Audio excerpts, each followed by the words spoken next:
But just before we dive into that side of your life and career, maybe you could define for the audience what success means for you. That's an amazing question. I know we talked about it a bit earlier, and it's just kind of tricky, but I think for me, like on a personal level, success means having some life balance. I love spending time with my family. I have a lot of personal goals as well as business goals, and so success is having a balanced level of achievement. And then on a startup level, success really means really creating genuine value. Not being a rent seeker, not being a short-term opportunist, but creating genuine value for my stakeholders, which includes employees, customers, and of course my investors. That's kind of how I think about success. I think it's good to interestingly split the two up, the business metric and your personal metric.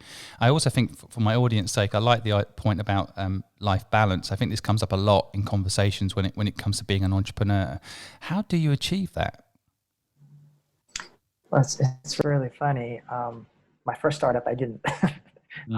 When I think about it, I was all in for 2 years, and it was an amazing roller coaster ride. And sometimes you have to do that for your first startup, but then after 2 years, it was so funny. You and I were bantering earlier about playing golf and all that sort of stuff in Hong Kong, and I just have this funny story about, there was a very good friend of mine, and he didn't do a startup, and he started picking up golf, and I wanted to pick up golf, and then he became an amazing golfer after 2 years, and sure, I had the startup success, and then I kind of felt a little bit like, oh, there's a little bit more to life. Yes, I'm happy I had that success with my first company, but at the same time, I felt like I need some balance in some other things. And then fast forward some of my other startups, and then I always made a point of going on holiday with my wife or family.